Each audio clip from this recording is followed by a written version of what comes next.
नमस्कार, कैसे हो आप लोग। बिल्कुल मस्त बिंदास झक्कास है ना। तो आज की क्लास एक्सरसाइज 1.5 लेने के लिए आप लोग बिल्कुल रेडी हो, है ना। पिछली क्लासेस पूरा बिल्कुल तैयार है, सारे कॉपी पेन लेकर के बैठे होगे। तो चलो आज बिना टाइम वेस्ट किए स्टार्ट करते हैं exercise 9.5। Let's start. First question है, इसमें कह रहा है classifying the following numbers as a rational or irrational. हमने ऑलरेडी बहुत सारे क्वेश्चंस और बहुत सारी थ्योरियाँ about rational number and irrational number हमने पढ़ रखा है ना। जितनी बात क्लियर है तो देख लो, कह रहा है एक बार फिर से मैं बताना चाहूँगा। देखो इरेशनल नंबर क्या होते हैं, जो कि रूट वाले टर्म होते हैं, है ना। इतना जाने रहो। और क्या होते हैं इरेशनल नंबर में, रूट वाले टर्म होंगे और ऐसे नंबर जो कि लगातार चलते रहेंगे, कभी खत्म नहीं होते हैं ना, वो ये रैशनल नंबर में होते हैं। अच्छा, रैशनल नंबर क्या होते हैं, minus infinite two plus infinite with including fraction and decimals वाले नंबर होते हैं। इतनी बात क्लियर है ना। चलो आगे बढ़ते हैं। देखो हमारा ये फर्स्ट क्वेश्चन है, इसमें कह रहा है बताओ ये रैशनल है या फिर इरेशनल। देखो मैंने कहा रूट के अंदर में जो नंबर होते हैं और नंबर ऐसे रूट के अंदर की जो कि क्या होंगे, इनकी वैल्यू हमें एक एग्जैक्ट वैल्यू नहीं निकाल सकते हैं ना। अच्छा, तो ये देखो हमारे रूट 5 है। अब ये रूट 5 यहाँ पर 2 माइनस रूट 5 ये पूरा मिलाकर एक टर्म है। इसे ना तो और सॉल्व किया जा सकता है ना कुछ किया जा सकता है। और ये कैसा नंबर है, एक तरीके का इरेशनल नंबर है ना, क्योंकि रूट में 5 एक ऑड नंबर है और रूट के अंदर अगर ऑड नंबर कोई भी दिया हुआ है जो कि कैसा प्राइम नंबर हो, वो सारे क्या होते हैं, इरेशनल होते हैं ना। इतनी बात क्लियर। चलो आओ इसके बाद देखो सेकंड क्वेश्चन यहाँ पर कर रहा है। तो देखो इसको क्या करो, 3 प्लस रूट ऑफ 23 ब्रैकेट को खोलना है तो माइनस रूट ऑफ 23 है ना। तो ये खचाक प्लस माइनस माइनस तो बचा कितना 3, और 3 क्या है, एक रैशनल नंबर है ना, तो इसलिए ये रैशनल नंबर हो गया है ना। ठीक है, चलो इसके बाद देखो ये रूट ऊपर 7 रूट अपॉन 7 तो बचा क्या 2/7, तो ये कैसा हो गया, रैशनल हो गया है ना। ये देखो 1/√2 है, ये कैसा है, इरेशनल है ना। इसकी वैल्यू क्या है, देखो 2 पाई भी क्या है, एक इरेशनल है। इतनी बात क्लियर। चलो फर्स्ट क्वेश्चन हमारा यही था, बहुत इजी खाई देख के हमें आइडेंटिफाई करना था कि कौन सा नंबर रैशनल है कौन सा नंबर इरेशनल है। इतनी बात क्लियर। चलो और नेक्स्ट क्वेश्चन आते हैं। तो आ जाओ इसी के साथ हम अपना नेक्स्ट क्वेश्चन देखते हैं। कुछ नहीं करना है, इसमें कह रहा है simplify each of the following expression. जितने भी एक्सप्रेशन है उनको सिंप्लीफाई करना है।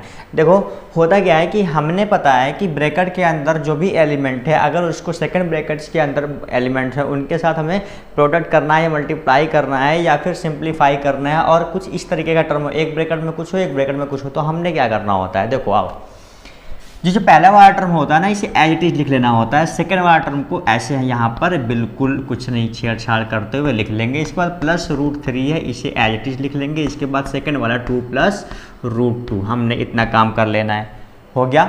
इसके बाद देखो इस 3 को एक बार इसके साथ फिर एक बार इसके साथ मल्टीप्लाई करते हैं तो 3 2 जा 6 हो जाएगा प्लस में। अच्छा देखो 3 का जब किसी रूट वाले टर्म के साथ मल्टीप्लाई करेंगे तो किसी भी नंबर का तो ऐसे हो जाएगा 3√2।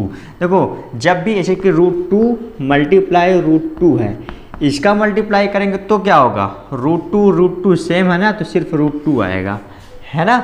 इतनी बात क्लियर। और अगर यहाँ √3 होता तो हम क्या करते, यहाँ रूट लगाते और 2 × 3 करते, यानी फिर आता √6 आंसर आता, है ना। जब सेम है तो मल्टीप्लाई करने पे वो चीज़ एक बार हो जाएगा। इतनी बात क्लियर हो गई। चलो आ जाओ, ये हो गया। इसके बाद प्लस में देखो √3 का 2 से ये नंबर है, ये √3 वाला बने तो 2√3 हो जाएगा, है ना। ऐसे ही इधर देखो आ गया ना वही चीज़, √3 और √2, इसलिए मैं बताया था, है ना। तो 3 और 2 यानी 3 × 2 लिखेंगे यहाँ पर। तो मैं इसको ऐसे ना लिख करके यहाँ डायरेक्ट 6 लिख दूँ, चलेगा ना, दौड़ेगा। चलो बहुत अच्छी बात है, देखो लिख दिया। अब देखो इसमें से क्या कोई सॉल्व हो सकता है, देखो 3√2 वाला और कोई टर्म है, ऐसा √2 वाला नहीं है। ऐड तभी भी होगा जैसे कि यही लिखा है 3√2, अगर कहीं पे से होता 4√2 तब जाके दोनों का ऑपरेशन हो सकता था, है ना। 4 3 7√2, क्योंकि √2 के अंदर वाला टर्म सेम था, लेकिन यहाँ पर अंदर वाला टर्म कोई मैच नहीं कर रहा है, सारे डिफरेंट हैं, है ना। ये देखो यहाँ पर √3√2 है, अंदर में √2 है, यहाँ √3 तो नहीं होगा कुछ। ये तो कोई 6 है, ये √6 है, ये भी कुछ नहीं होगा, इसलिए हमारा यही क्या हो गया, आंसर हो गया। आओ सेकंड क्वेश्चन देखो, ये भी बिल्कुल ऐसे ही है, कर लो बिल्कुल ऐसे ही। √3 है ना, प्लस में √3, ये सेकंड वाला टर्म जो साइन है उस साइन के साथ आएगा, है ना। यहाँ पर रूट लगा हुआ है, देखो √3, तो अच्छे से लिख दूँ क्या? ये तुम लोग बहुत मेहनत करवा देते हो हैं। प्लस √3 लिख दिया। चलो 3 माइनस √3, क्या कह रहे हो कि मतलब मिटाने में क्या मेहनत होता है? अरे एक बार की बात नहीं, बार बार ऐसा ही होता है, इसके पहले भी क्लास लेकर आया हूँ। चलो आओ इसके बाद देखो क्या करना है। अंदर अंदर मल्टीप्लाई करें, 3 3 जा 9, फिर प्लस माइनस माइनस 3 ऑफ √3, इसके बाद plus plus plus plus 3 of √3, है ना, plus minus minus √3 same same same same. क्या करेंगे इसको हम क्या करेंगे, बस एक बार लिख लेंगे, है ना, इतना था। अच्छा अब देखो माइनस √3 और प्लस √3, ये हो गया खच्चा। इतनी बात क्लियर। 9 में से 3 चला जाए, कितना बचेगा 6, ये हो गया हमारा आंसर। ये क्यों कटा ये पूछ रहे हो? अरे जब भी माइनस और प्लस का मल्टीप्लाई करते हैं, देखो मैं सब बता देता हूँ, जब भी प्लस और प्लस का मल्टीप्लाई करते हैं प्लस, माइनस और माइनस का मल्टीप्लाई करते हैं माइनस, माइनस और प्लस का मल्टीप्लाई करते हैं माइनस, माइनस और प्लस और माइनस का मल्टीप्लाई करते हैं तो ही माइनस। इसका मतलब जब भी सेम साइन रहेगा उनका मल्टीप्लाई करने पर हमें क्या होगा, प्लस आता है ना। देखो ये भी प्लस रहेगा, जब भी सेम साइन रहेगा उसका मल्टीप्लाई करने पर हमेशा प्लस करते हैं। जब दोनों में से एक भी साइन डिफरेंट हो गया, चाहे माइनस प्लस या प्लस माइनस, तो साइन नेगेटिव हो जाता है। तो यहाँ पर देखो माइनस प्लस कह रहा है ना, माइनस प्लस क्या करो, माइनस कर दो। तो जब इनको मैं माइनस कर दूंगा तो आंसर आएगा 0, जैसे कि -2 + 2 आंसर क्या विल बी 0। जब ये 0 आ गया तो इसी तरीके से यहाँ पर 0 हो जाएगा। समझ में आ गई बात? चलो दिमाग में चली जानी चाहिए, एक भी पॉइंट छूटना नहीं चाहिए, है ना। चलो इतनी बात क्लियर। आगे देखो ये वाला क्वेश्चन, देखो ये क्या है, a + b का होल स्क्वायर, फॉर्मूला तो पता ही होगा, बहुत पढ़ लिया हमने ना, 8 क्लास में ही पढ़ा था।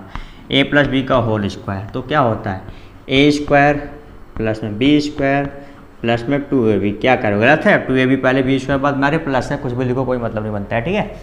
चलो इसके बाद देखो a का स्क्वायर मतलब ये रहा a, ये रहा b, है ना।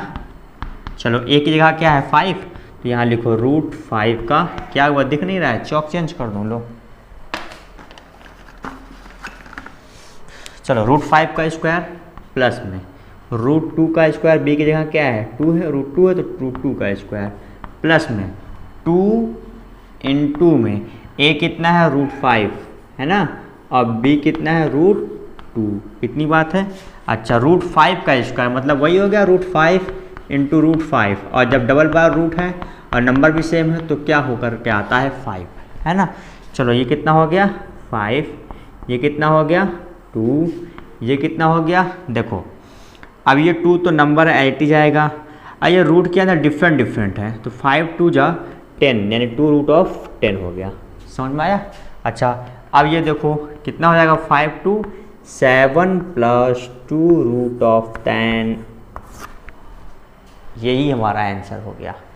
इसके बाद ये देखो लास्ट क्वेश्चन है, क्या कर रहे हो, अब तो कर ही लोगे, चलो कर लोगे। देखो मैंने एक क्या कर रखा है, ये दोनों क्वेश्चन बिल्कुल ऐसे बता रखे हैं ना, मैं इसको थोड़ा सा आइडेंटिटी यूज से कर दे रहा हूँ, ऐसे भी तो करने पे हो जाएगा, लेकिन आइडेंटिटी हमारा फॉर्मूला होता है कि देखो क्या होता है, जब भी a + a - b है ना, ये वाला टर्म a - b, ये वाला वही नंबर है √5 यानी a है तो इधर भी a + b, है ना। देखो √2 सेम है तो मैंने यहाँ b लिखा है तो इधर b लिख दूंगा। a - b a + b = formula बनता है a² - b², है ना। तो चलो ये तो हमारा लिखा है, इसको इस फॉर्म में चेंज करो। क्या करेंगे, a की जगह क्या है √5 का स्क्वायर, है ना, माइनस और b की जगह क्या है √2 का स्क्वायर। मैंने बताया जब स्क्वायर करेंगे तो क्या खुल जाएगा, नंबर एक ही बार आ जाएगा, 5 - 2 3, ये हमारा आंसर हो गया। समझ में आया? बहुत ईजी है, स्टेप बाय स्टेप समझना है। और एक बात बताऊं, अगर ना समझ में आए ये चीज़ ना, तो मेरे ही क्लास में क्लास 8th की एल्जेब्रिक एक्सप्रेशन का चैप्टर पढ़ा हुआ है ना, वो देख लेना, सब कुछ अच्छे समझ में आ जाएगा, ठीक है। ज़्यादा बड़ा चैप्टर नहीं, छोटा ही है। चलो ठीक है, आओ नेक्स्ट क्वेश्चन देखते हैं। चलिए आइए, अगला क्वेश्चन नंबर 3 है हमारा, क्वेश्चन नंबर 3। देखिए ये क्या कह रहा है, recall pi is defined as the ratio of circumference of a circle to its diameter.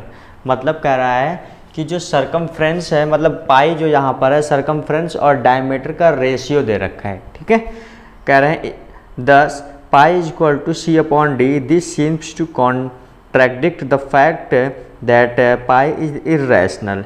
फिर कह रहा है जो यहाँ पर pi is equal to C upon D है ना, कह रहे हैं this seems to contradict the fact, कह रहे हैं कि ये एक विरोधाभास दिखाता है, मतलब अगेंस्ट होता है कि जो pi equal to C upon, यहाँ लिखता हूँ pi equal to C upon जो डी है, कह रहे हैं ना ये pi equal to C upon D, ये एक अगेंस्ट है किसके, पाई के। क्यों? क्योंकि ये रैशनल नंबर है, पाई फ्रैक्शन है, इसका मतलब ये क्या है, रैशनल है। तो यानी C and D are rational number, है ना, कह रहा है कि C and D are rational number. फिर कह रहा है कि how will you resolve this contradiction, कह रहे हैं ना कि आप किस तरीके से ये बताओगे कि हम pi equal to C upon D लिख सकते हैं, है ना। तो मैं कह रहा हूँ कि अब देखो पाई जो है सी अपॉन डी एक फ्रैक्शन है, यानी सी एंड डी ये क्या होंगे, एक रैशनल नंबर होंगे। रैशनल नंबर का मतलब क्या होंगे कि ये नॉन टर्मिनेटिंग और क्या होंगे, रिपीटिंग होंगे, है ना, नॉन टर्मिनेटिंग और रिपीटिंग नंबर होते हैं ये। अच्छा, और जो पाई होता है ये क्या होता है, ये होता है non terminating and non recurring या फिर रिपीटिंग, है ना। इतनी बात क्लियर। जो पाई हुआ ये हुआ कि मतलब नॉन टर्मिनेटिंग नॉन रिकरिंग और इक्वल टू बता रहा है कि सी अपॉन डी जो कि ये रैशनल नंबर, तो ये कैसे हो सकता है, इसलिए ये अगेंस्ट है एक दूसरे की, कि ये तो इरेशनल नंबर, ये रैशनल नंबर, तो दोनों इक्वल हम कैसे लिख सकते हैं, है ना। यही हमारा क्वेश्चन पूछ रहा है। तो इसके बाद हम क्या करेंगे, हमने इतना दिखा दिया, लेकिन कह रहे हैं आगे but if we calculate C and D it gives pi, मतलब जब हम C और D को कैलकुलेट कर रहे हैं तो वो पाई दे रहा है, और पाई क्या है, एक इरेशनल नंबर है, पाई इज इरेशनल नंबर, है ना, इरेशनल नंबर। तो हम कह सकते हैं आगे it means either C and D, है ना, इज इरेशनल, है ना। कह रहे हैं कि ये तब इक्वल हो पाएगा जब C D या फिर दोनों C and D, है ना, C and D, और यही मैं नीचे लिखता हूँ और बोथ, C and D और बोथ, मतलब ये pi equal to C upon D तब हो सकता है जब या तो C इरेशनल हो या तो D इरेशनल हो या तो दोनों ही इरेशनल होगा। क्योंकि हम कहते हैं अगर हम किसी इरेशनल को एक रैशनल से डिवाइड करते हैं तो आंसर इरेशनल आता है, किसी रैशनल को इरेशनल से डिवाइड करेंगे तो आंसर इरेशनल आएगा, और अगर इरेशनल को भी इरेशनल से डिवाइड करेंगे तो आंसर क्या आता है, इरेशनल आता है ना। तीनों केस में, तो चाहे ये हो जाए इरेशनल, चाहे ये हो जाए, चाहे दोनों हो जाए, तब उस केस में हम pi equal to C upon D लिख सकते हैं। यही हमारा क्वेश्चन था, question number 3। Now comes to the question number 4। तो आइए क्वेश्चन नंबर 4 देखते हैं। इसमें क्या रहा है, रूट 9.3 को नंबर लाइन पर शो करना है। हमने थ्योरी वाले क्वेश्चन में ऑलरेडी इसे कर रखा है ऐसे क्वेश्चंस को, फिर भी यहाँ पर है तो मैं एक बार इसको दिखाना चाहूँगा। ये देखो, जब हमने कहा कि 9.3 को नंबर लाइन पर शो करना है तो ये मेरी रही नंबर लाइन, और इस पर 9.3 मैं कहीं से लेकर के इतना मान रहा हूँ कि यही है हमारा 9.3, ठीक है। तो इसे नंबर लाइन पर शो करने के लिए हमने पहले 9.3 नंबर लाइन पर क्या करना है, 2 कट ले लेने हैं। इसके बाद मुझे यहाँ से 1 सेंटीमीटर और आगे यहाँ कहीं पर एक कट ले लेना है, ठीक है। अब क्या करेंगे हम कि ये इस पॉइंट को मैं देता हूँ नाम A, इसे B और ये रहा C। हाँ, अब क्या करना है, मुझे इस पॉइंट को यहाँ पर कंपास रख करके A और C के बीच में क्या करना है, हमें उसका मिड पॉइंट पता करना है। उसके लिए क्या करेंगे, हम इस पॉइंट पर रखेंगे अपने कंपास को, आधे से ज़्यादा डिस्टेंस लेंगे और यहाँ पर आर्क लगाएंगे, इसी तरीके से एक यहाँ पर आर्क लगाएंगे। सेम उसी कंपास का डिस्टेंस के अकॉर्डिंग लेकर के यहाँ सी से रखेंगे, यहाँ पर आर्क लगाएंगे, यहाँ पर आर्क लगाएंगे और इन दोनों पॉइंट को फिर हम एक दूसरे से मैच कर देंगे। ये ए और सी का मिड पॉइंट मिल गया, ठीक है, सेंटर पॉइंट मिल गया। अब क्या करना है मुझे क्या करके रेडियस मान करके फिर यहाँ से कंपास रख करके इस ए और सी पॉइंट को एक दूसरे से मैच कर देना है, ठीक है। मैच करने के बाद देखो ये जो हमारा बी पॉइंट है इसको मुझे सर्कल से बिल्कुल ड्रॉ करके एक दूसरे से सर्कल से इसे मैच कर देना है। मैच कर दिया। अब मैं कह रहा हूँ कि ये जो 9.3 है ना, यही इसकी जो लेंथ है बी की, यही 9.3 की लेंथ होगी, है ना। ये जो 9.3 है ये बी पॉइंट पर जो हमने एक लाइन ड्रॉ करा, यही लाइन इसकी जो है 9.3 इसकी लेंथ है, ठीक है। अच्छा, इसको मैं पॉइंट डी मान ले रहा हूँ, ए बी सी डी मान लिया और इसे मिला दिया इसके सेंटर पॉइंट से जिसे मैं ओ कह दे रहा हूँ, ठीक है। ये रहा ओ। अभी कह रहे हैं कि मुझे इसे प्रूफ करना है कि ये जो है ना बी डी ये √9.3 है और इसे मुझे नंबर लाइन पर शो करना है। अभी ये नंबर लाइन पर नहीं है, इसे मुझे आगे कहीं आएगा, इसे नंबर लाइन पर शो करना होगा। देखो मैं क्या करता हूँ, सबसे पहले अब हम एक ट्रायंगल लेते हैं, triangle O B D, in triangle O B D, है ना, ओ बी डी। इसमें क्या होता है, देखो ओ डी हाइपोटेनियस है, तो हमने पढ़ रखा है पाइथागोरस प्रमेय से कि ओ डी का स्क्वायर इक्वल टू होता है ओ बी का स्क्वायर और प्लस में बी डी का स्क्वायर, है ना, प्लस में बी डी का स्क्वायर। यही तो था, बड़ी साइड्स का स्क्वायर इक्वल टू छोटी छोटी साइड का स्क्वायर करके प्लस कर देते हैं, यही होता है पाइथागोरस थ्योरम। इसके बाद देखो हमें क्या पता करना है कि ये, अब देखो हमारा जो ओ डी है ये रहा ओ डी और ये है ओ ए और ये रहा ओ सी, है ना। ये सब क्या है, एक रेडियस, इस हाफ सेमी सर्कल का एक रेडियस है ना।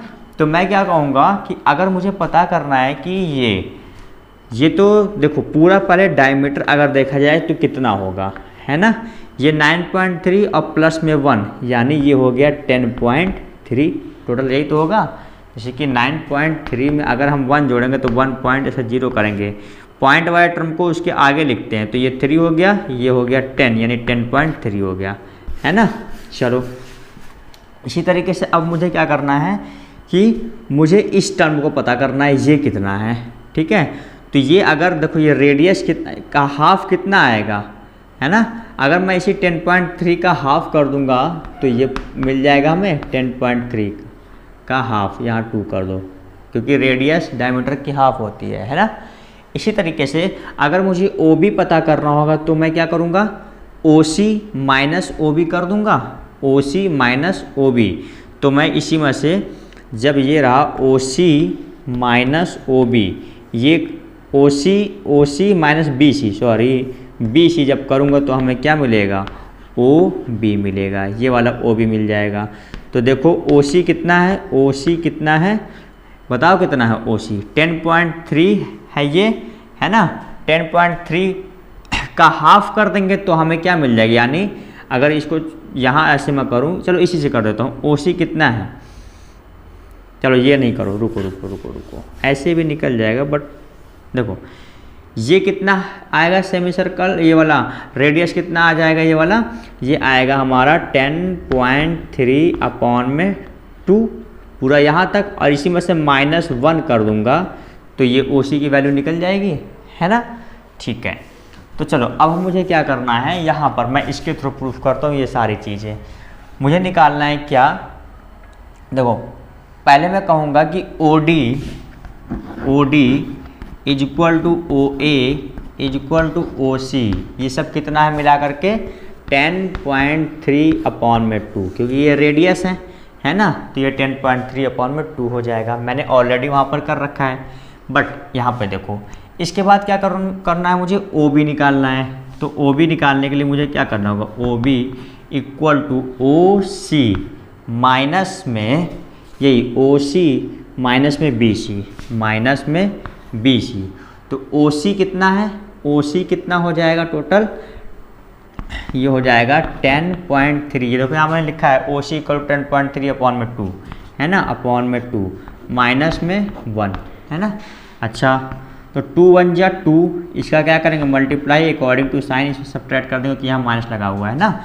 तो ये देखो कितना हो जाएगा 2 1 जा 2, 10.3 माइनस 2 अपॉन में 2। अच्छा 10.3 माइनस 2, 10 में से 2 गया तो 8.3 अपॉन में 2, ये आ गया हमारा ओ बी। अब मुझे क्या करना, ओ बी मिल गया है ना और बी डी मिल गया, नहीं ओ बी मिल गया है ना और ओ डी मिल गया, ये देखो मिल गया।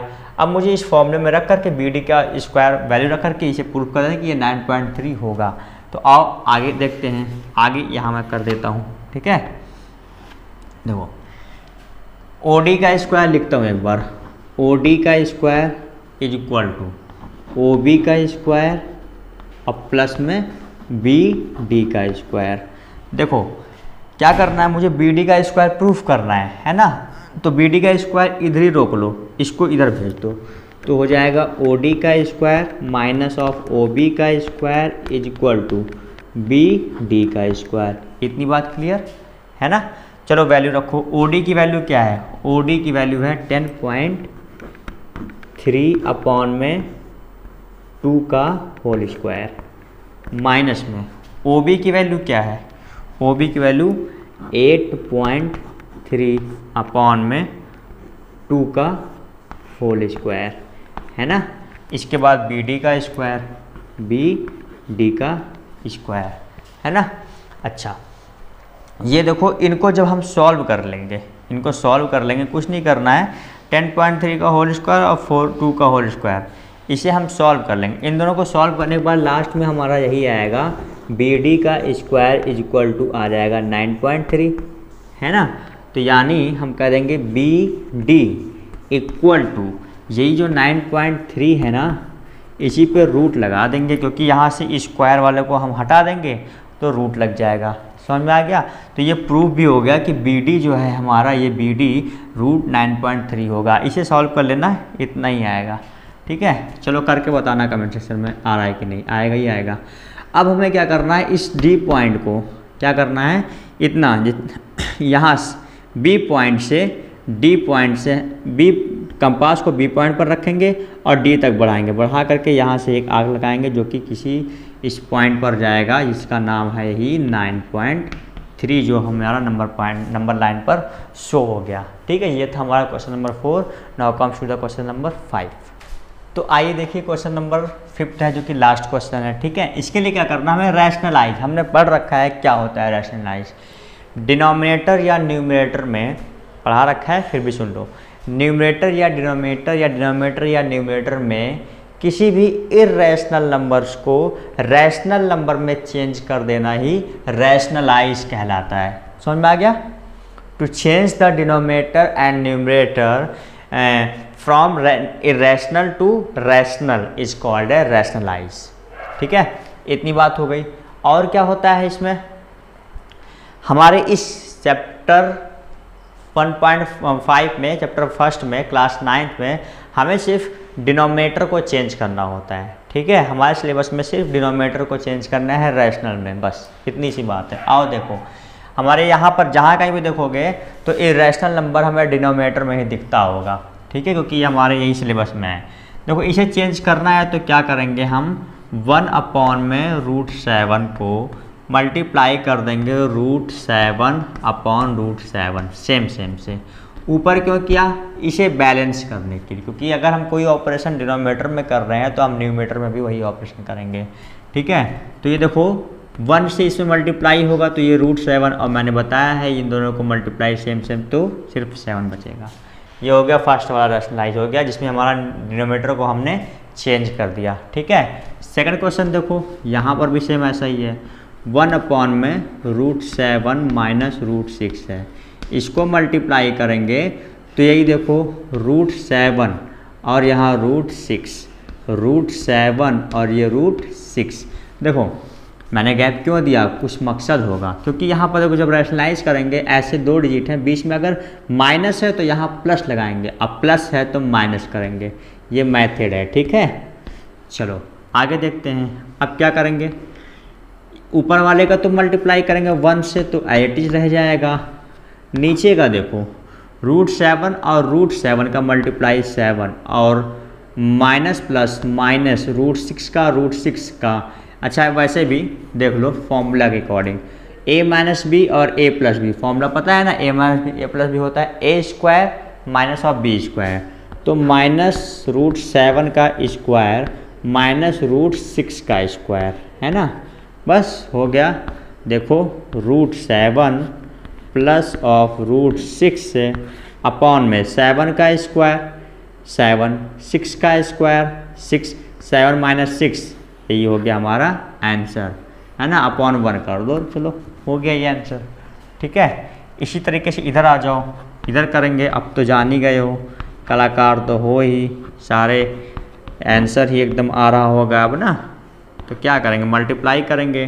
√5 माइनस ऑफ √2, माइनस क्यों आया पता चल गया, क्योंकि रैशनलाइज मेथड यही है, साइन चेंज कर देते हैं। ठीक है, ऊपर वाले का मल्टीप्लाई करेंगे तो √5 माइनस ऑफ √2 हो गया, अपॉन में इसका 5 का मतलब 5 का स्क्वायर तो 5 आएगा, माइनस 2 का स्क्वायर तो 2 आएगा, यानी √5 माइनस 2 अपॉन में ये √2 अपॉन में 5 में से 2 हो गया 3। इसी तरीके से इसको भी कर ले जाओगे, अब तो कर ही ले जाओगे। √7 माइनस √2 मल्टीप्लाई √7 प्लस √2 अपॉन में √7 माइनस √2 यानी प्लस √2। अच्छा अब क्या करोगे, अब ऊपर का सेम तो वैसे ही रहेगा कि 1 से मल्टीप्लाई करना है, √7 प्लस 2 अपॉन में 7 का स्क्वायर करेंगे तो 7 आएगा, और 2 का मतलब 2 का स्क्वायर करेंगे तो यहाँ पर 4 आएगा, 7 माइनस 4 हो गया। तो ये √7 प्लस में 2 अपॉन में 3 है ना, यही हमारा आंसर हो गया। समझ में आया, 7 में से 4 गया 3। तो यही था हमारा आज का चैप्टर का चैप्टर फर्स्ट का एक्सरसाइज 1.5, जिसमें क्वेश्चन नंबर 5 था, रैशनलाइज करना था। इसके बाद हमारा एक थोड़ा सा और मेथड यानी थ्योरी बचा है, इसके बाद सिर्फ एक लास्ट एक्सरसाइज जहाँ चैप्टर नंबर फर्स्ट फिनिश हो जाएगा। तो मुझे पता है आप लोग को जल्दी से इसे फिनिश करने का एक्साइटमेंट होगा, कब ख़त्म हो, ये बोर हो गए होगे है ना, लेकिन ये तो है ही नहीं कि मैं पढ़ाऊँ और बोर नाम ही नहीं दिखाई देता है ना। तो ठीक है, चलो इसी के साथ क्या करना है, हमें बस पढ़ते जाना है, पढ़ते जाना है। एक टाइम ऐसा आएगा ये सब कुछ बस यूँ कहीं क्वेश्चन उठा के दूंगा, सब सॉल्व कर ले जाओगे। चलो ठीक है, इसी के साथ बाय, टेक केयर, ध्यान रखना अपना।